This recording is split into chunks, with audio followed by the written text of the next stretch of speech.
Pagbibigay ng tamang kaalaman sa publiko ukol sa pagbabago ng panahon dapat umanong palakasin. Kung bakit, alamin natin mula kay Joey Dalumpines ng PIA Davao Region.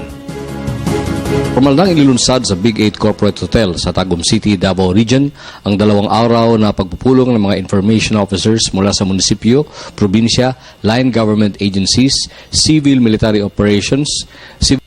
service ng pulisya ukol sa isyu ng pagbabago ng panahon at sa masamang epekto nito sa kabuhayan ng mga ordinaryong mamamayan. Sinabi ni Efren Elbanbuena, Regional Director ng Philippine Information Agency Davao Region, mahalaga ang mga kaalamang ibabahagi sa mga information officers para na rin sa mas malawak na pagkakaintindi ng mga mamamayan sa climate change at sa mga masasamang epekto nito sa takbo ng panahon tulad ng mas malakas na bagyo, baha, landslides at mahabang tagtuyot. Binigyang diin ni Elbanbuena na kailangang maintindihan ng mga information officers na kasapi rin ng mga Municipal Risk Reduction and Management Councils ang mga kaukulang hakbang sa paghahanda, pagbabawas sa mga masasamang epekto at pamamaraan sa pagpapanatili sa kakayahang mabuhay sa kabila ng pagbabago ng panahon, mga hakbang na kailangang maibahagi rin sa mga mamamayan.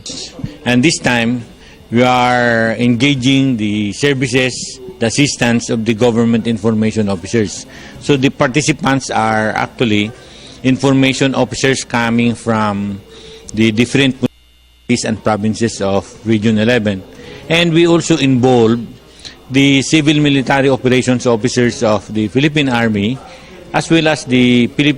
Police Community Relations Officers of the Philippine National Police. Kasamaan niya ng PIA 11 sa gawaing ito ang Department of Environment and Natural Resources 11 sa pangunguna ni Regional Director Jocelyn Marcos Fagada, Jerry Pedico, Chief Meteorologist ng Pag-asa Davao Region, Department of Agriculture 11, National Grid Corporation of the Philippines, Retired Brigadier General Loreto Rirao ng Regional Disaster Risk Reduction and Management Council 11, PIA Caraga Regional Director Abner Caga, ang City Government ng Tagum City, Davao del Norte at maging ang pamalaang probinsyal ng Compostela Valley. Para sa Telebisyon ng Bayan, Joey Dalumpines ng Philippine Information Agency Davao Region, nagulat.